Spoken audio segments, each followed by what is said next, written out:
Um, dois, três. Bom dia, amados irmãos, amadas irmãs.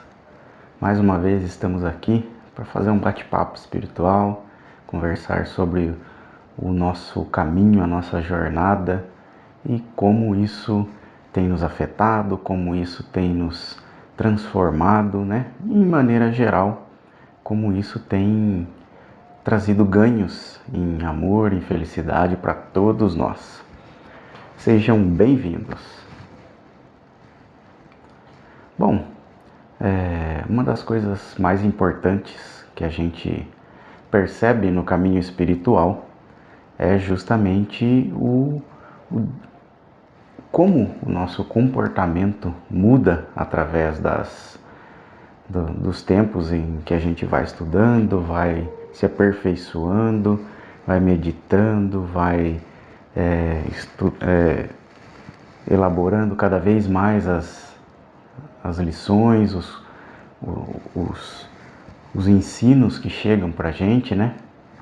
E isso tem um impacto muito importante em como a gente se vê, né?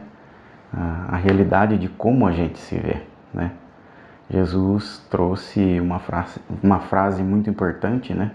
Que ele repetiu várias vezes para os apóstolos, que é: vós sois deuses, né? Ele repetiu isso várias e várias vezes para os apóstolos, né? Com o intuito de que eles entendessem a profundidade e a importância desse relato, né? Nosso caminho tem esse contexto da autoidentificação, do autoaprendizado, do autoconhecimento, para que nós consigamos enxergar realmente quem nós somos, né? E para tanto, né? Para isso, a gente usa de diversos fatores que estão na nossa vida. Os fatores humanos, os fatores emocionais, os fatores profissionais, enfim, toda a nossa vida por completo é um aprendizado, um aglomerado de lições que a gente vai tendo, vai absorvendo durante a vida para que chegue ao ponto em que a gente se identifique como ser espiritual, como ser divino, como ser que tem seu papel no crescimento da humanidade como um todo, né? E para isso nós estudamos, nós meditamos, nós nos empenhamos de infinitas maneiras, passamos por diversas religiões, né? E nesse contexto a gente acaba aprendendo uma diversidade maior do que a gente poderia mais esperar, né? Porque essa diversidade ela está exposta em todos os contextos da humanidade, né? Seja como os povos, né? Teve até um estudo não muito tempo atrás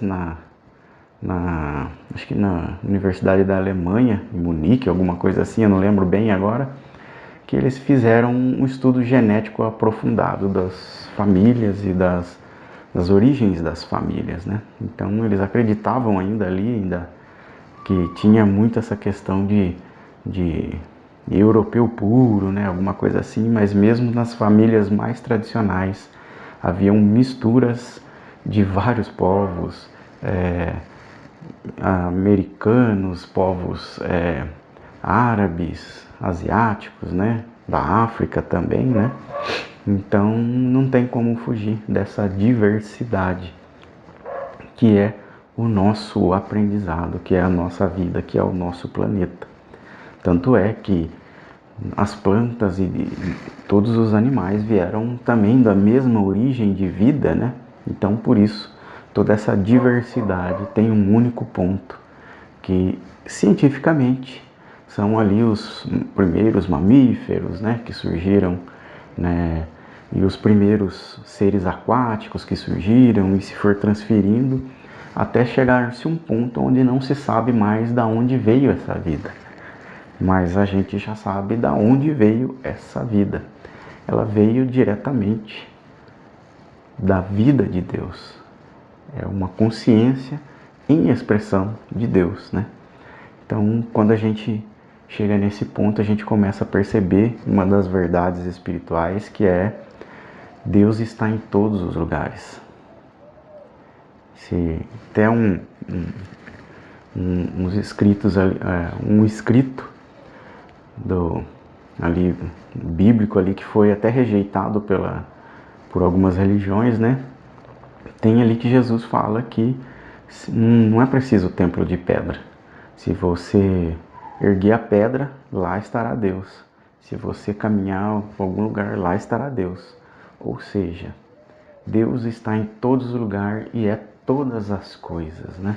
Então, com base nisso, a gente começa a observar mais profundamente essa questão espiritual de cada um de nós ser Deus, cada um de nós ter essa divindade, né?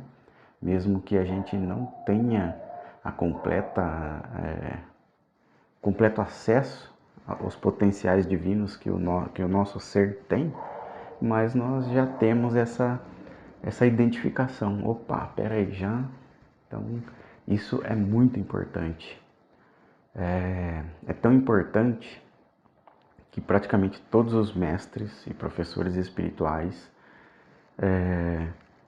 a partir do momento que os seus alunos estão em capacidade de compreender isso, eles começam a colocar esse ensinamento para as pessoas poderem receber essa verdade espiritual. É óbvio que nós, no contexto humano, ainda dominados pelas crenças e todo o contexto humano, temos uma dificuldade gigantesca de enxergar isso, né? Porque em muitos momentos a gente olha para si mesmo e fala assim, mas se eu sou Deus, como que Deus pode falhar numa coisa tão boba? Como que Deus pode chegar nesse ponto, né? Cometer esses erros? Isso realmente é impossível de acontecer, porque é o personagem que a pessoa acredita ser que comete os erros, né? E isso cria um paradoxo ali, né? Bem conflituoso com a realidade que a gente já está acostumada, né? Porque cria aquela sensação de que eu estou pondo a culpa em outra pessoa, no personagem, que eu estou simplesmente empurrando os erros para baixo do tapete, né? Mas isso não é a verdade. Quando a gente começa a estudar sobre nós mesmos, conhecer a nós mesmos como ser espiritual, isso começa a vir à tona todos os nossos erros, todos os nossos defeitos. É claro que cada um recebe a verdade com o que tem capacidade de lidar, né? É óbvio. Não adianta a gente transmitir isso para uma pessoa que ainda está presa no egoísmo. Se ela souber disso, ela entender mecanicamente isso, pelo menos, ela vai fazer disso um ponto de desequilíbrio para todos os outros, né? Porque ela vai achar que o ego dela, que o personagem dela é Deus. Assim como a maioria das pessoas acreditam que o Siddhartha Gautama, que Jesus, que todos esses personagens históricos foram divindades, mas nenhum deles foi divindade, porque eram o personagem. Quem era a divindade era o Cristo, era o Buda, era o, enfim, a entidade cósmica que estava dentro daquele ser, a divindade que estava ali se expressando como Jesus, como Siddhartha Gautama, como Zoroastro e assim por diante. Então, tem essa diferenciação. E esse processo de aprendizado é toda essa parte que a gente faz de autorrealização, né? Que a gente começa a aprender quem nós realmente somos. E aí, nesse processo, a gente começa a entender quem é o personagem e quem realmente somos. Então, existe essa diferenciação, né? Que o personagem, ele vai ter que arcar com as coisas, com o karma, com tudo que ele fez ou deixou de fazer, né, para a humanidade, né, ele vai arcar com tudo isso, com todas essas responsabilidades, mas de forma que ele possa aprender com isso também, né? Deus não faz nada inútil. Então, mesmo no nosso erro, nós, os personagens, que temos casa, carro, apartamento, que nos amamos, que temos a vida acadêmica, essa vida social, tudo isso é o personagem, e a gente vai cada vez mais se distanciando desse personagem, sabe? Esse distanciamento começa a ocorrer quando a gente começa a perceber quem a gente realmente é. E um dos caminhos, o caminho mais fácil, até onde eu encontrei, foi a meditação, né? Que traz esse momento de equilíbrio para o nosso ser, para que a gente possa olhar com dignidade para o nosso real ser, possa olhar com compaixão para o nosso real ser, porque, quer queira ou não, alguns de nós podem ter a doce ilusão de que fomos pessoas muito maravilhosas em praticamente todas as nossas outras vidas, mas isso, infelizmente, é um erro. Praticamente 100% dos seres espirituais que existem aqui nesse planeta tropeçaram, erraram, cometeram grandes erros, pequenos erros e assim por diante. Passaram por momentos de desertos espirituais, financeiros, emocionais e assim por diante. Então, é um equívoco a gente achar que nós nós tivemos um caminho 100% iluminado, né? E isso não é a verdade, né? Senão a gente não estaria aqui, nesse planetinha, trabalhando para que os nossos irmãos e nós mesmos encontrássemos o nosso próprio ser, a nossa identidade, né? Esse é um trabalho que, apesar de ser muito pessoal, cada um faz o seu, mas isso beneficia a toda a humanidade, que cada um que acorda, ele tem a capacidade de ajudar, e muito, porque ele começa a levantar as pessoas da sua ignorância, enquanto seres humanos, enquanto seres espirituais e assim por diante. Cada um recebe a verdade que está apto a ser trabalhada no seu próprio íntimo, né? E isso é uma coisa muito importante da gente entender, né? Porque isso ajuda a gente a compreender que a única diferença que a gente tem entre nós, os seres espirituais de alto escalão, né? Que eles não se chamam assim, né? Eles não se dão esse esse status, né? Mas, assim, para exemplificar, nós os vemos dessa forma, né? Nossos irmãos mais velhos, né? A única diferença entre todos esses patamares de autorrealização, a única coisa é a percepção, é a quantidade de barreiras que cada um já derrubou para a verdade, chegar até si mesmo. Ou seja, uma pessoa em um momento de muita angústia, de muita tristeza, de muita dor, de muito sofrimento, principalmente se for prolongado, essa pessoa, a gente já entende que ela tem uma maior dificuldade de aceitar que ela é o amor, que ela é a paz, é a verdade, é a vida, né? Ela tem uma dificuldade. E justamente por ter essa dificuldade, ela acaba se provando sendo realmente o que ela estava imaginando ali no personagem, né? O cérebro humano funciona dessa forma, né? Por isso que Jesus, a Bíblia, e muitos outros ensinamentos trazem, cada um da sua forma, né? Mas eu vou trazer aqui conforme foi trazido no cristianismo, que é mais próximo para nós todos, né? Aquele que tem, mais lhe será dado.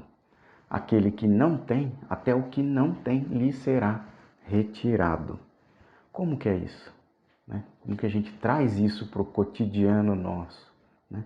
Se a gente olhar de forma bem analítica, a gente começa a entender que toda vez que eu me sinto bem, que eu estou bem, que eu estou me sentindo leve, equilibrado, mais disso eu vou ter. Quanto menos eu estiver bem, quanto menos eu achar que estou bem, quanto mais triste, tudo isso vai vir para minha experiência, porque o meu cérebro vai procurar essas experiências em específico. Nosso cérebro é um mecanismo, né, hormonal e químico que trabalha dessa forma, se provando as crenças, provando as próprias crenças que ele mesmo cria para si mesmo, que ele mesmo traz para si mesmo. Que cada crença que a gente tem é uma programação, né? Não sei se alguém trabalha com computador, mas já entende o que é uma programação, né? O que um programa de digitação faz? Texto. Ele escreve texto. O que um programa de navegação na internet traz? Ele traz todas as informações dos sites disponíveis na internet. Então, cada programa tem sua função específica. E imagina só, você dizendo para si mesmo que não é capaz, que não pode, que não aguenta, que isso, que aquilo, o que você está programando no seu computador central ali, se a gente for pensar dessa forma. Está programando que você não é capaz.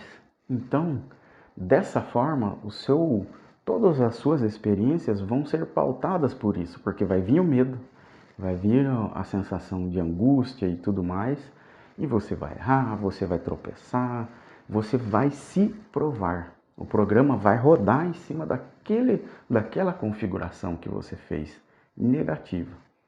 Então, por isso que o autoconhecimento é muito importante nesse momento, porque a gente começa a observar o nosso comportamento, entender ele com mais profundidade. E isso é muito importante. Entender o nosso comportamento com maior profundidade. E a partir do momento que a gente começa a entender o nosso próprio comportamento, começa a ocorrer momentos de observação, em que a gente senta, acalma o nosso ser, começa a meditar e observa o nosso ser. Por que eu fiquei triste? Fiquei triste porque aquilo me magoou. Mas aquilo realmente é verdade? Opa, não é. Então, você está vendo o processo de... Isso é meditação, num nível mais simplório ali de informação, né? Mas é meditação. É a auto-observação. E chega um momento que você se observa tanto que você começa a entrar em equilíbrio, e o equilíbrio traz a paz, né? O contato com o seu real ser. É o que alguns chamam de nirvana, Joel Goldsmith chamava de clique, alguns outros mestres têm outros nomes ali que eu não vou lembrar agora de cabeça, né? Mas cada um tinha o seu nome, né? Para dar para esse momento de encontro consigo mesmo, com o seu real eu. E a partir desse momento que a gente começa a encontrar o nosso real eu, nosso ser divino, que a gente realmente é o momento que a gente começa aquela transformação da borboleta, né? Que se alimentou, rastejou por muito tempo ali nessa esfera de experiência, né? E agora se fecha. Por isso que a meditação é um voltar-se para dentro. É o arquétipo perfeito ali da borboleta, é um fechar-se em si mesmo para autorreconstrução. Porque você está pegando todos aqueles aprendizados que você teve, por exemplo, eu aprendi que eu não sou o medo, que eu não sou aquela raiva, que eu não sou nada disso. Mas eu também não sou o engenheiro. Eu não sou, eu estou como engenheiro, eu estava com raiva. Então tem uma diferença de percepção gigantesca entre ser e estar momentaneamente com aquele comportamento, com aquele personagem. Ser, você é um ser divino, absoluto, amor, caminho, verdade, vida, né? Então, isso é o que você é. Então, ali você começa a perceber tudo o que você não é, o que é do seu personagem. E aí se começa a ter essa separação cada vez mais ampla da sua consciência do personagem. É claro que você não vai abandonar o personagem, até mesmo porque ele é necessário, porque vivemos um mundo onde precisa desses personagens, o médico, o professor, o pai, a mãe, o filho, enfim, todas essas infinitas personalidades representadas como personagens, precisam-se delas, mas só que através do seu eu, o seu personagem começa a ser corrigido, educado, começa a ser ensinado. Então, até o momento que ele desaparece, que é o momento de ascensão espiritual completa ali, né? Que a gente se liberta, né? Que é o momento onde a borboleta bate as asas. E isso tudo é o contexto nosso. Por mais mágico que isso pareça, ou mecânico que isso pareça, dependente do ponto de vista que você estiver olhando, esse é o nosso contexto de crescimento. E reparem que, mais uma vez, eu digo que nada disso a gente alcança do lado de fora. É sempre dentro, voltar-se para dentro do nosso real ser, porque são qualidades que a gente já tem. A borboleta, quando se transforma, já tem as asas, mas ela nunca as usou. Esse é um fato. Então, por esse motivo, a borboleta começa a simplesmente esticar as suas asas, esticar o seu aprender sobre as suas asas e posteriormente dar o seu primeiro voo. Então, agora a gente tendo um vislumbre de todo esse patamar, né, de toda essa questão, tanto fisiológica, tanto espiritual, tanto emocional do nosso próprio ser, da nossa própria jornada, a gente consegue de maneira um pouco mais leve, um pouco mais fácil, dar andamento à nossa jornada, né? Porque a gente começa a entender o porquê dos nossos erros, o porquê da nossa jornada ser dessa forma ou daquela, ter a aparência às vezes de ser um pouco mais demorada, um pouco mais rápida.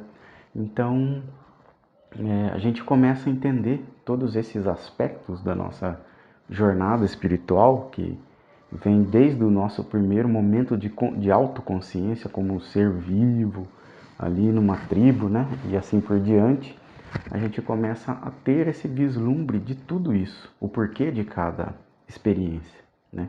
Então, esses momentos são muito importantes para a gente, independente da aparência que a gente está vivenciando hoje em dia. Alguns de nós vai estar vivenciando aparências mais perturbadoras, outros nem tanto, outros uma aparência de estagnação. Então, tudo isso tem o seu papel no nosso aprendizado, né? Tudo isso tem o seu papel. Não quer dizer que Deus esteja nos colocando nesse momento, nessa sensação de estagnação, nessa sensação de estarmos sofrendo ou assim por diante. É que a gente ainda não entendeu essa lição e ela continua se repetindo. Vai se repetindo, vai se repetindo e se repetindo até que a gente compreenda de fato essa experiência e ela possa ser dissolvida no nosso aprendizado, né? Então tem todos esses questionamentos, né? Por que Deus está me mantendo assim, né?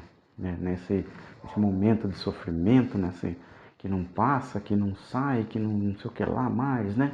Então tem essa questão também, né? Então a gente começa a entender, né? Que primeiro que foi nós mesmos que nos colocamos nesse momento de sofrimento, foram nossas decisões, né? A gente entendendo nossas decisões ou não, foram elas que nos trouxeram até aqui. Foram justamente elas que nos colocaram nesse momento. Seja lá ele qual for, e ser benevolente ou pesado, seja lá qual for a experiência que você está tendo nesse momento. Foi você, infelizmente. Essa é a verdade, né? Foi você que se colocou nesse momento. É claro que não dá para saber de forma clara todos os detalhes do porquê você está vivenciando isso. Porque é só você que vai entender de forma prática e de forma bem, assim, específica o porquê que você está vivenciando aquilo. No momento que você entende o porquê que você está vivenciando aquilo, 50% do caminho já está andado. Porque você, eu não fui prudente em algumas decisões, então por isso que hoje eu estou passando por essas determinadas situações. Mas independente da situação, é sempre você que se colocou. A maior parte das vezes a gente põe a culpa nos outros, né? De que é sempre alguém que fez com que a gente sofresse, é sempre alguém que trouxe aquele sofrimento, não sei o que lá, um marido, uma esposa, enfim, mas sempre foi você primeiro. Porque ou não soube olhar para o seu parceiro, ou não soube se relacionar, enfim, uma infinidade de coisas acontecem à sua volta por sua própria responsabilidade. Às vezes essa responsabilidade nem é tão imediata assim, porque às vezes é só um retorno físico próprio mesmo ali, kármico, do que você mesmo fez para uma outra pessoa, sabe sei lá quando, em sabe sei lá qual vida, você está recebendo aquele retorno ali e uma pessoa vem te dar uma lapada daquelas e você nem sabe por quê, você conheceu a pessoa faz 5 minutos e já toma uma de encontro, né? Então, a gente nunca sabe. Ou aquela pessoa que você estava acostumada como seu parceiro, como seu amante, seu namorado, e de repente a pessoa, puf, não quer mais nem falar contigo, ou você descobre que ela tá ali te traindo, não tem aquele comportamento, né? Então a gente vê sempre da perspectiva humana que foi culpa daquela pessoa, porque foi ela que traiu, que não sei o que lá, que não sei o que lá mais. Mas também tem a contrapartida da pessoa que não entendeu, que não soube perceber que aquele tipo de pessoa não serviria até para ela. Que aquele tipo de pessoa não teria um relacionamento com ela, porque às vezes a pessoa é mais espontânea, mais amável, e a outra quer um outro tipo de relacionamento e idealiza no outro aquilo, né? Então a gente vê muito isso nos relacionamentos hoje em dia, né? E inclusive eu sei que é difícil receber essa verdade de que sempre somos responsáveis por tudo, absolutamente tudo que ocorre conosco.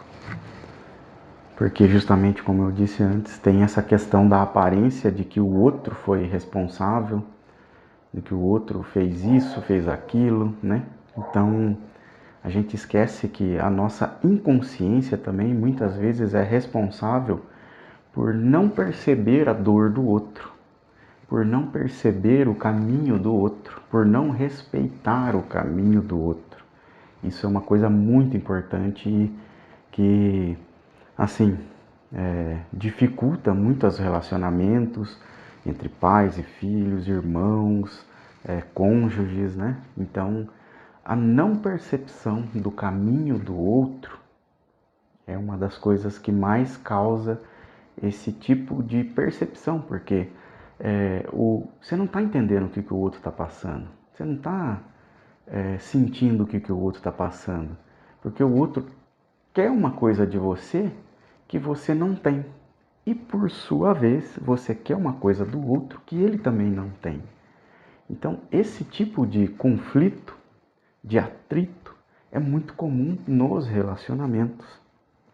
Por isso que as pessoas, embora inicialmente se relacionem por amor, né? Inicialmente ali começa com amor, com muita paixão, né? Com muito carinho entre os amantes ali, ou os amigos, ou seja lá o que for, eles criam como é que se diz? Eu acabei de perder a palavra. Eles criam essa expectativa no outro irreal. Criam toda essa expectativa. Aí começa aquela cobrança ou abandono. E isso gera todos os conflitos que a gente tem nos relacionamentos. De abandono, porque já que ela não me entende ou ele não me entende, por que eu vou me esforçar? Ela não está se esforçando para me entender quando eu explico ou quando eu tento falar, né? Ou vice-versa, também ocorre, né? Ele não me entende quando eu falo com ele, por que eu vou me esforçar? Então há o abandono, aí há a procura desse acolhimento, de atender essa expectativa do lado de fora de um relacionamento e assim por diante. Então é muito complexo isso, né? A gente vê esses comportamentos como parte da sociedade humana, porque a sociedade humana foi educada para competir, não para cooperar, né? Por isso que tem todos esses conflitos em relacionamentos, entre países, entre vizinhos, entre todos os níveis de relacionamento ali que a gente tem na humanidade como um todo. Então, para que a gente entenda realmente o porquê que estamos passando tudo isso, da forma que estamos passando, com a intensidade que estamos passando, eu acho que ficou claro que culpar os outros não é o caminho. Por mais que os outros tenham essa aparência de que ele não foi um pai gente boa, ele abandonou. Culpar os outros é sempre uma fuga da nossa própria responsabilidade. Isso é um fato, isso é uma verdade. Porque nós criamos expectativas demasiadas ou irreais sobre o que a gente queria daquela pessoa. Ou seja, a gente nunca parou para pensar que aquele ser nunca recebeu muito mais do que aquilo que ele está dando. Então não tem como cobrar isso das pessoas. Isso não quer dizer que a gente tenha que manter um relacionamento com aquele amigo que não compreende a gente, né? Com aquela esposa ou o marido que não enxerga você, né? Se afaste, se quiser terminar o relacionamento, também é uma possibilidade, né? Hoje em dia não tem mais essa questão de ficar aí preso, né? Por causa da opinião alheia, né? Então, é possível terminar o relacionamento. Olha, fulano, vamos terminar por aqui, porque não estamos nos dando bem e eu acredito que não tem mais para onde correr, né? Então, cada um segue a sua vida, continuamos amigos e tudo bem. E assim, pode ser feito em tudo, né? A gente não precisa estar presente daquela pessoa, daquele comportamento que a gente ainda não aprendeu a lidar. A gente não precisa ficar preso àquilo. A gente pode se afastar, treinar, estudar mais um pouco, meditar e depois tentar uma reaproximação. Isso é possível também. A gente gosta daquele irmão, daquela irmã, gosta daquela moça ou daquele rapaz, a gente quer aprender mais para conseguir ser uma boa pessoa para ele, né? Também, ou para ela, né? Então a gente pode se reaproximar.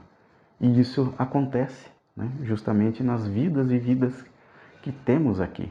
Que vamos e voltamos aqui para aprender. né? Justamente isso. E o esquecimento tem essa função. Porque se a gente lembrasse de que aquele fulano não deu certo, a gente provavelmente nem tentaria de novo.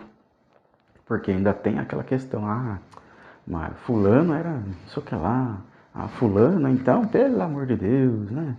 Então, por isso há o esquecimento, para que nos aproximemos novamente e tentemos novamente, mais uma vez, com com um novo entendimento, com uma nova perspectiva, quem sabe dessa vez, se a gente não souber profundamente quem é ou o que fez pra gente, a gente possa entender, né?